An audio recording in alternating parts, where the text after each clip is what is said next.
the Cash Physical Therapy Headquarters podcast. Today, we're going to be covering why cash physical therapists fail to scale and don't even realize why it is their calendar. And let's go live in the Facebook group. You're with us.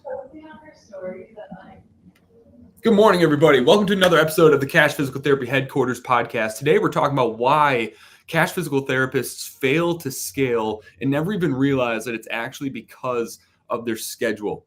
Ben, good morning, man. How are we feeling today? Feeling good. No, I'm excited to talk about this topic because people focus on all these different tactics, strategies, and it's actually the most simple thing that is holding them back, and they don't even know it. So I'm excited to open up some eyes on this too. Yeah, you and me both, man. The reason we're covering this particular topic today is because I recently went and saw a good friend of mine who's also my physical therapist and also happens to be a client of Clinical Marketer. And actually, can you hear me okay? Is my mic coming through my computer or my mic right now? I hear you. Okay, good. I'm coming through okay. And he was stressed. I went in there and I could just tell he had seen, I was probably his fifth patient of the day. And he just hired a new PT and he's struggling to find the time to focus on his ads and to focus on his organic marketing, to fill her schedule because of how he's structuring his day. And he was just so burnt out. And he and I started talking about well, how are you managing your time? How are you managing your schedule? What times do you have blocked off on your calendar to do the things that will allow you to grow the business? And he really didn't. All he was really doing was taking any time that he didn't have patient care to try to get as much done during those times as possible, which obviously doesn't allow for any real deep work. And then I started asking around, and this is a much, much bigger problem that no one is really talking about that is keeping so many people stuck. Because whenever we teach a new strategy, whenever we follow up with some of our clients, we're like, hey, did you do this yet? And they're like, no, I just haven't even really had time to implement it. I'm finding that everyone is making these exact same time management and scheduling mistakes. So I'm really excited to talk about this. But Ben, is this something that you're seeing as well? Oh yeah, 100%. Yeah, it's people are so people focus on wanting to get a full schedule of patients. And then they do, and that's one of the most detrimental things that's preventing them from actually being able to grow and scale. I would say patient care is one of the top 3 tasks that is actually slowing your growth down as a practice owner. People get so bogged down with patient care when that's easily offloaded to another physical therapist. You got to remember, a physical therapist can treat. They can't necessarily do what you do. There's very few people that can do what you do for your business and growing your business.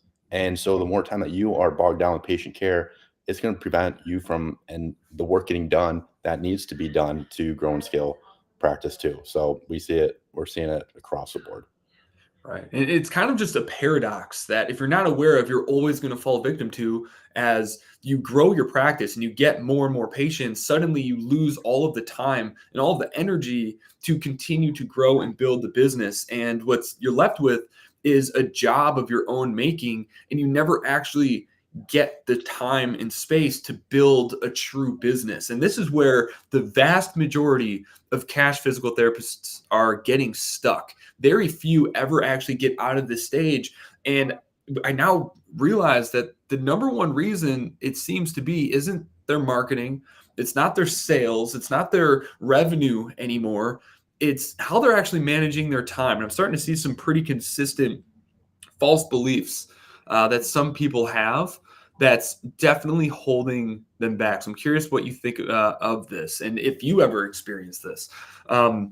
It's that if you don't allow patients to schedule at their convenience, meaning you give them open range on all of your time throughout the day, you're going to lose out on business because of that. It's definitely a belief I had for sure. And I was willing to see patients anytime of the day because I wanted to be accommodating to them and I didn't want to lose out on business. So I'd be seeing patients at 6 a.m., last one at 7 or 8. There's a patient I saw at 8:30 or 9 p.m. As well, starting out, because I just wanted to make sure it's as convenient for them as possible. It doesn't have to be that way. They will make it work if it's important to them, they will make a time work. So it's a false belief that I had, and it really was.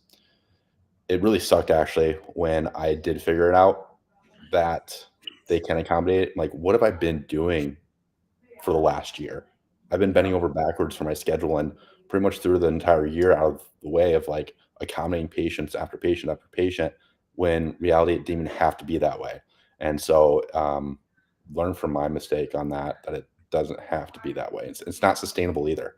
That's the thing Right. too. Is What that what can what can you expect to get done if all you have are 30-minute blocks in between patients to try to get the real work done? Like that is not even close to enough time to actually find the space and the flow to enter what we call deep work. And if you haven't read the book Deep Work by Cal Newport, I highly recommend checking it out. This is an essential book to building a thriving and healthy business, no matter what industry you're in, or just finding peace and zen throughout your day.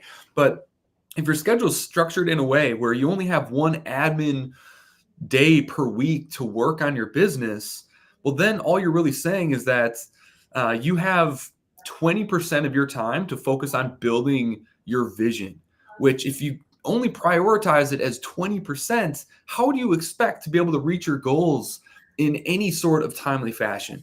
And so if right now you are allowing patients to completely dictate your schedule on a day-to-day basis and you're stuck in your practice, we need to fix your calendar and your priorities immediately, because one admin day per week is not enough. I recommend everyone do take one day a week where they there's a do lot just. that aren't even doing that.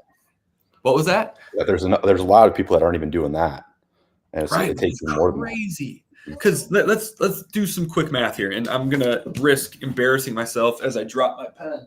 But okay, if you're just starting out, all you really need, if you're doing 25 visits a week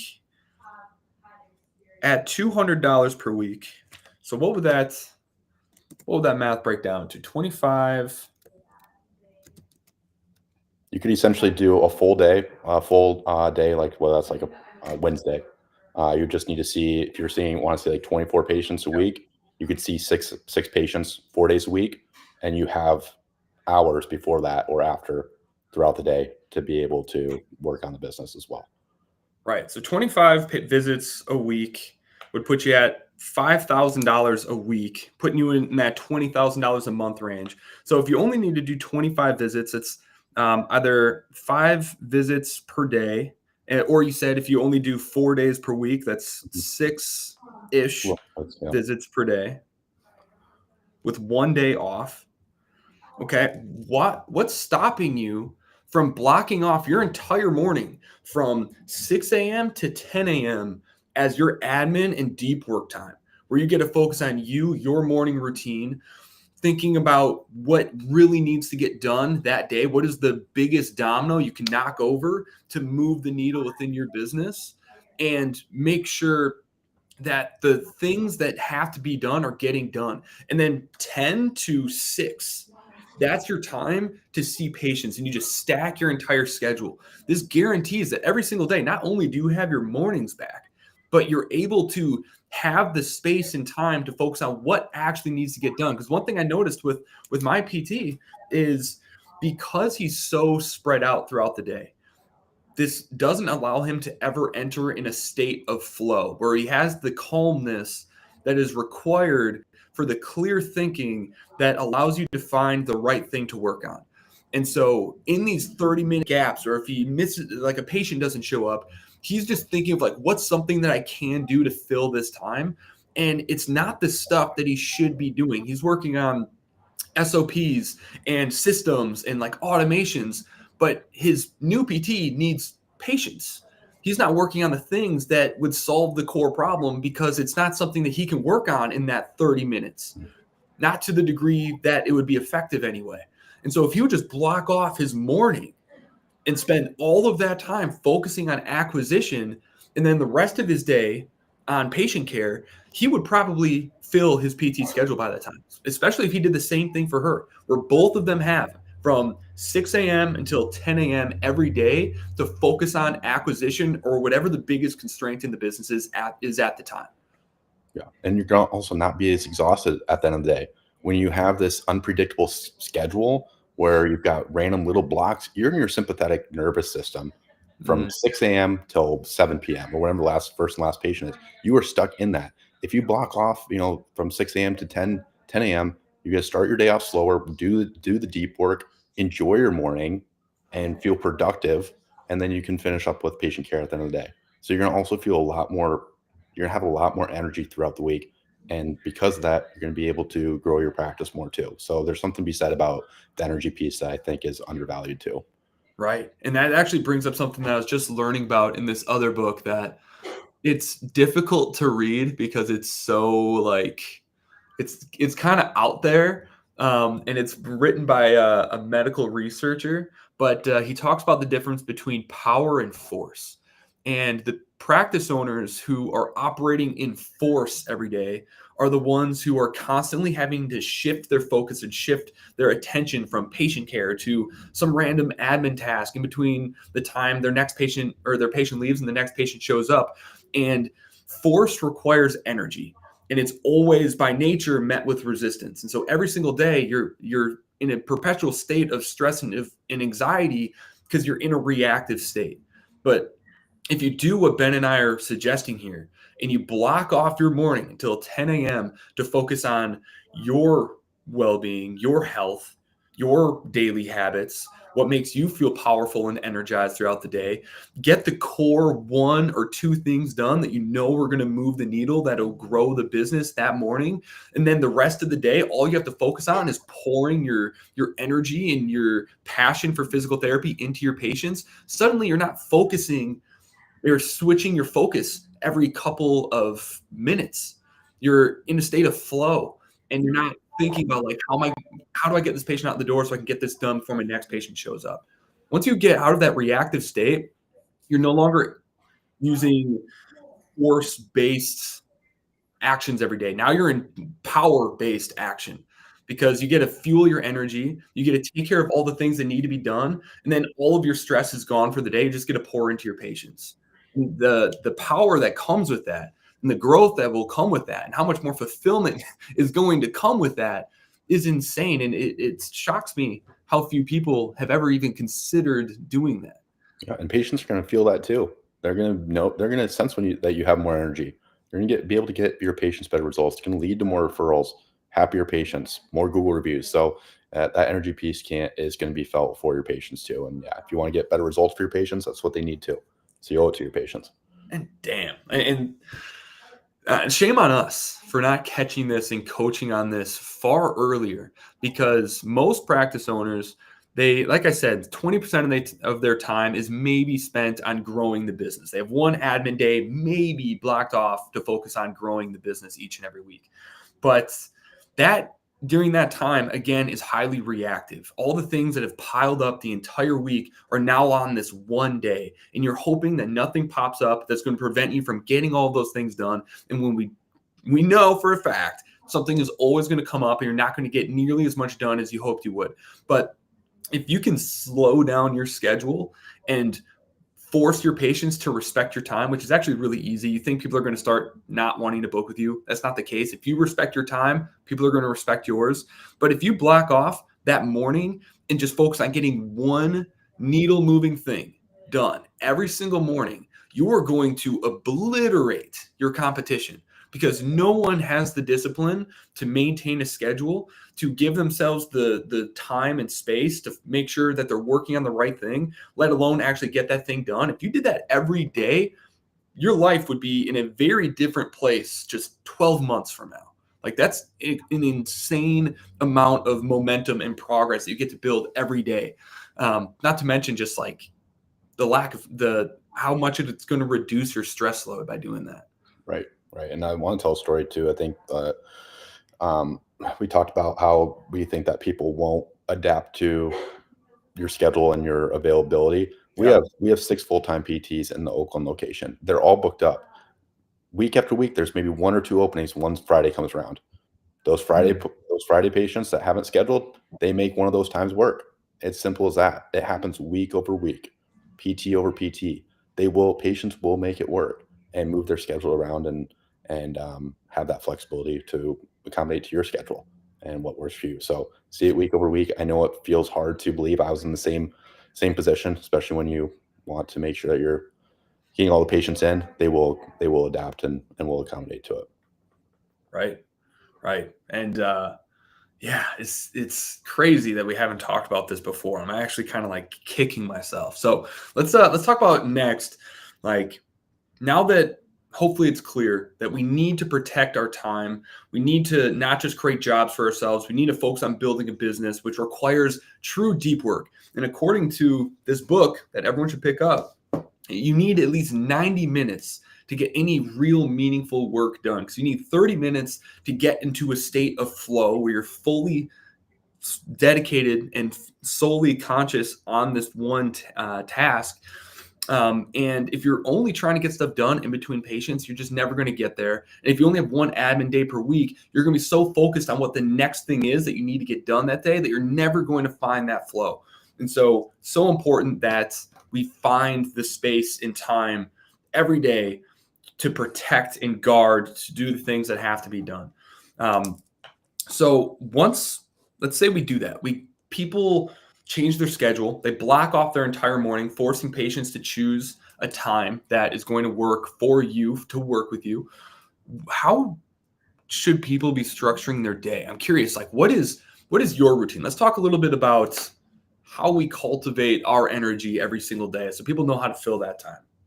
Yeah, so it really comes down to what works best for you. I know there's some people that need to do cold plunges, they need to go sit in a sauna, they need to do all this stuff, and that works for them, and they need to do it. Like me, I wake up, I shower, eat breakfast, get to work. It's that simple. But that's not going to work for some people, right? And so you got to figure out what makes most sense for you to kind of get that, to get your energy going and get you in that state. So I think the best way just to dive in personally, but that's me. And what my day looks like is I'm very focused on the most high level tasks. So the only things that are on my hard blocks that are on my schedule every single week is about 6 or 7 calls. Everything else outside of that, I have for deep work. And that's why ProConnex has been able to grow and scale, is because of that deep work. So I have our mastermind group call on Wednesdays. I have this podcast. I have a meeting right after this with my sales director. Mondays, I have an L10 meeting. Level 10 meeting is like a higher level meeting with the clinic director of Oakland and the clinic director of Des Moines. And then we have a team meeting every month. But outside of that, those are my only hard time blocks. Everything else is available to work on and do the deep work. And so I really just focus on the most high level tasks, and then have the clinic directors trickle that information down to the physical therapists that are part of ProKinetics, and same thing with the front desk team as well. So it's a very efficient and high leveraged schedule. So that's kind of what my schedule looks like in a very high overview. But yeah, Right. here's what yours look like, Jordan. Well, before I share mine, I think something that you reminded me of with that, like, you give yourself so much space and time, and to the untrained eye, that looks like you just have nothing to do for a lot of the day. You have these 6 calls and then just like a lot of empty space to do whatever. And to new entrepreneurs, they're like, oh wow, like, doesn't have to work a whole lot. But a lot of PTs, I think, struggle because they don't realize that as the business owner, as the CEO of your business, you are paid to think. That is your job. So you need to, especially as a solo clinician, you need to realize that you have 2 jobs. You are both the PT and the one fulfilling on everything, but your other job is to have space and time to think. And if you don't have space and time to think, you're going to be stuck and you're never going to grow, because you're always going to be working on the wrong things. You're always going to be working 50 plus hours because you're working on all of the wrong stuff. And so we have to structure our calendars in a way, as Ben has, where we're able to have blocks of time where we might not know what we're going to do during that time. Maybe we're going to be on a walk. Maybe we're going to go play basketball. Maybe we're going to go walk on the beach. And to the untrained eye, that looks like we're not working. But the reality is that space, that calmness is where all of the best ideas come from that actually grow the business. That's why we have our best ideas driving to work or in the shower, because we're not thinking. We're removed from everything. Yeah. So And that's something I do too. So I work out for about an hour and a half. My to-do list, like I'm just able to think like when I'm working out, and then I go on a 45-minute to an hour walk. So like 2.5 hours of just being able to just think and digest and slow down. Like I'm in the flow when I'm walking or when I'm exercising. And every time I get done with my walk or my workout, I literally have 10 new things that I thought of that I would have never thought about if I didn't make that time to actually slow down and have that time to think. If I was like jumping from patient to patient, half-hour block, those ideas and those things would have never came to me. And that's the importance of being able to get in that flow state, right. and why it's so important for me to have that downtime. Because I'm able to think of things that others aren't because they don't have the time. And that's power, not force. Removing yourself and allowing things to come to you rather than trying to brute force your way through it. And that's where all of the best ideas to move everything forward happen. I love that. I love that because I wasn't sure if I was going to keep reading this book. It's called Power versus Force. I wasn't sure if I was going to stop reading it. I started reading this one, but I decided to read it again this morning. And that was the whole section that it was talking about. I'm so glad I didn't give up on it because it was very relevant to this conversation, surprisingly. I love it, dude. Yeah, my morning routine is sacred to me. These are non-negotiable things. I found that, and I've done every kind of routine you can imagine, where I'd wake up right away and I would go to the gym, get a great workout in, and then I'd come home and just get straight to work. But what I found was my stress levels were significantly higher. And I track my stress levels with my Oura Ring and my journal. And they were perpetually significantly higher because I was always in a state of reactivity. I would wake up, maybe I'd be a few minutes late from when I normally would wake up, and all of a sudden I'm like, oh, my workout time's getting cut into. And then I rush to the gym so that I can actually get a good workout. And then my workout starts to go a little bit over. Then it's like, oh crap, I have stuff I have to get back to and start working on. And so it's like my whole day was hyper reactive. And then every single random thing that might pop up, as they do every day as a business owner, it added on more stress. And I felt like I was always behind chasing something. And so I got rid of that routine. And what I do now is my mornings are rituals where I take care of my body and I take care of my mind. And it allows for such a slower paced morning where I'm getting far more done. So the first thing I do when I wake up is I obviously brush my teeth. I track my vitals and all my Oura Ring data, and then some of the other habits that I have every single day, because it's for another podcast, but you know what I'm talking about. Then I track everything. You did for a while too, and I plug that into a ChatGPT, and it gives me more insight on how to optimize myself. So I brush my teeth, track that. I drink a ton of water, and then I will do like my range of motion workout, which is kind of like my meditation as well. And then I read until about 8 o'clock every day. And that gives me so much energy going into my day.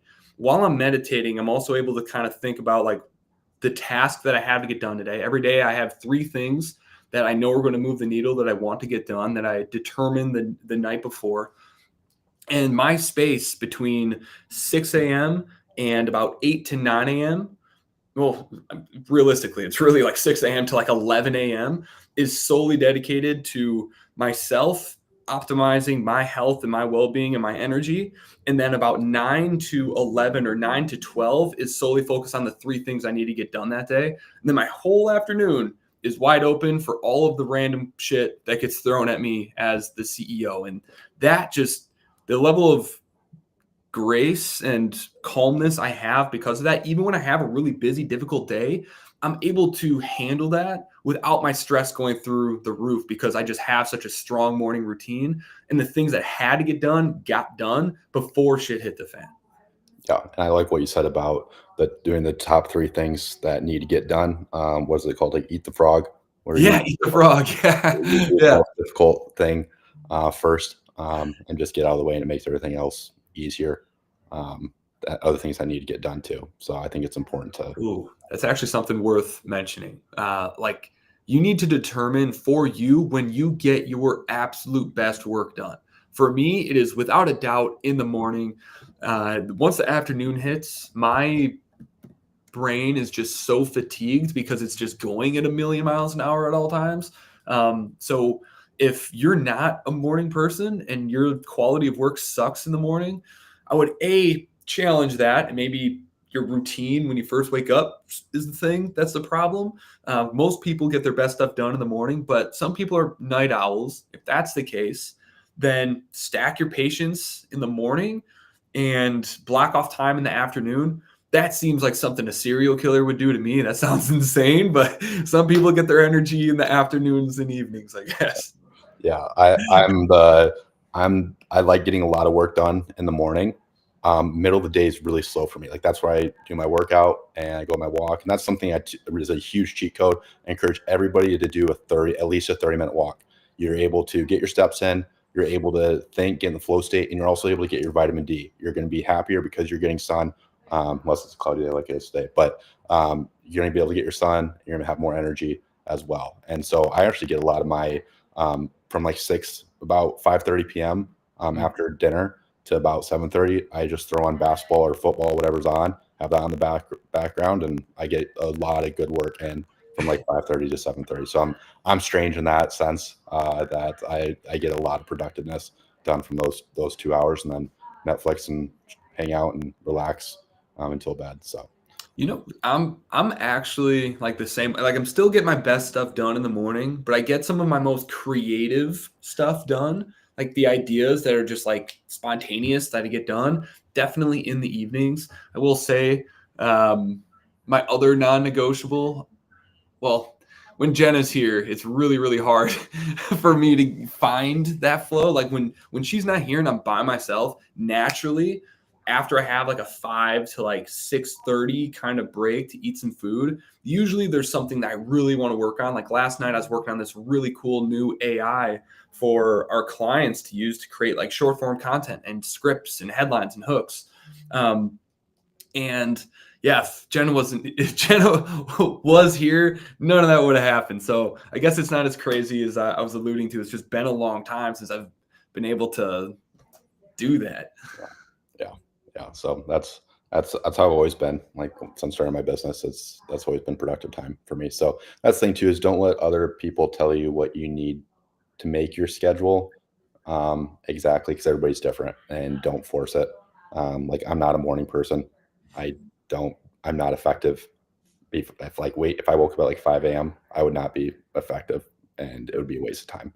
I'm better off actually just going to bed later, because I'm more effective actually at night and getting work done than if I was waking up at 5 a.m. Yeah.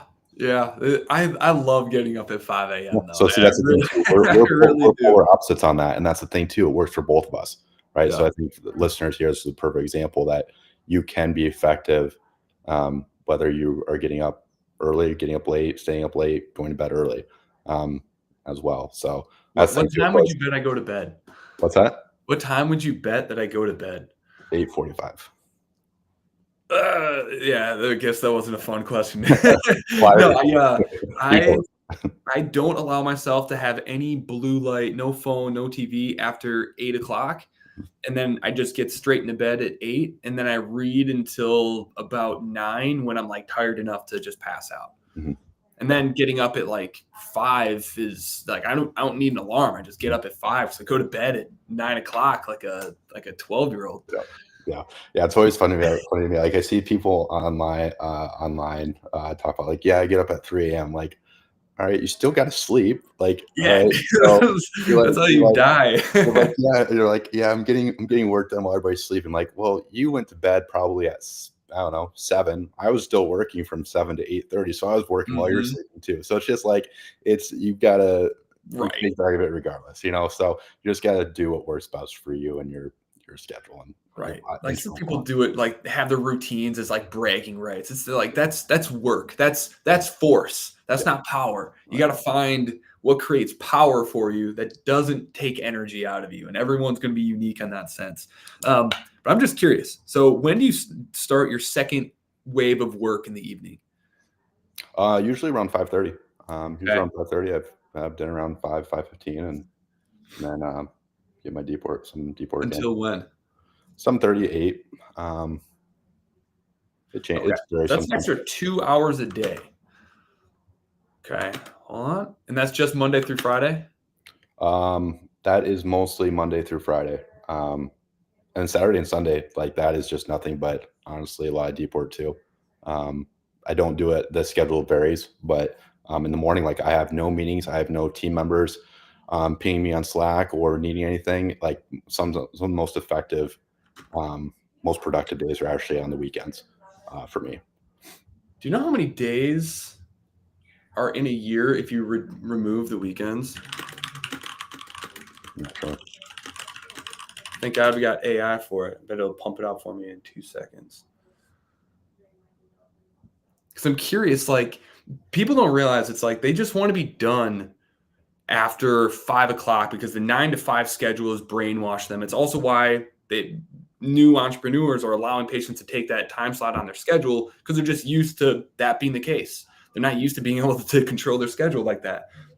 So you just by working an extra 2 hours in the evening when 99% of your competitors are not going to be doing that. Okay, that is an extra 2 hours a day times 261 days a year.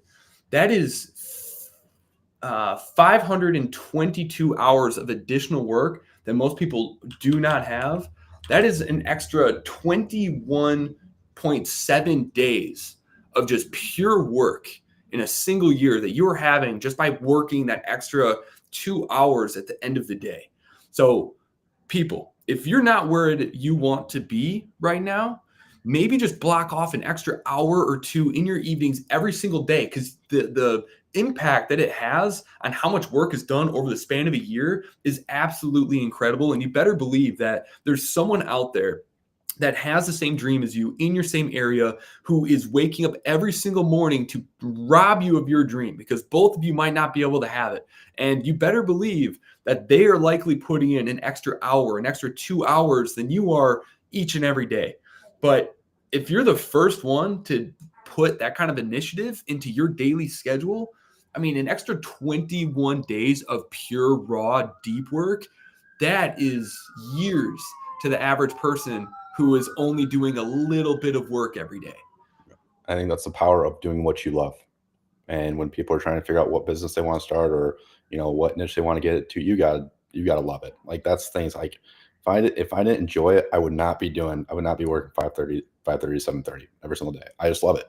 And it doesn't feel like work. I enjoy it. And that's why I think it's really, really important that people, if you're gonna get in business, you better really fucking love it. Is because you're gonna get crushed by people that it doesn't feel like work to them. What makes you love it? Don't know. I just do. I just really value personal development challenges, and I think it's just a great way to grow as a person. And yeah, it really just comes down to I want financial and time freedom for when I have a family, and want to be able to serve these communities. And another thing too that really has gotten me really motivated the last 3 years is stepping in the coaching space. I also know that hey, if I can crack this code on X or Y or Z, this can be passed out to over 100 different clinic owners. That's going to impact 100 different communities. It's on me, and I have responsibility to work on cracking that code because it's going to impact hundreds of thousands, if not hundreds of thousands of lives. And if I skip out on that, I'm doing those people a disservice by not doing it. So that's something that's really kept me going, and pedal to the metal on it is knowing that in the back of my mind that there are really thousands of other people that lives that I can impact if I keep going. That's right. Power, baby. Power versus force. Having a true calling and a reason rather than just doing it for personal gain. Yeah. I really didn't think that book would be relevant for me. So everybody, if you want to check it out, Power versus Force, really powerful, deep work book. Very interesting, written from a scientific perspective. I think he's like one of the lead directors of like a quantum physics program at Stanford. It's really fascinating book. Go check it out. But that is all we have time for here today. Thank you everybody for tuning in to this episode of the Cash Physical Therapy Headquarters podcast. If you're struggling inside of your schedule, inside of your practice, if your practice is not scaling, look inward at your schedule. Are you allowing patients to control your time? Are you blocking off sufficient time on a daily basis to focus on you, growing you? Because your business is a reflection of you. If you're not taking care of yourself, your business is going to be a mess. Make sure that if you only have 5 slots open a day for your patients, put it all in the afternoon. Block off your entire morning to focus on moving the needle inside of your business and doing the activities that give you the energy that's going to allow you to pour into your patients during the afternoon. Thanks, everybody. If you got value out of this, don't forget to subscribe to our podcast on iTunes or Spotify, or if you're more of a YouTube person, go over to Cash Physical Therapy School inside of YouTube and subscribe for weekly trainings, resources, and what's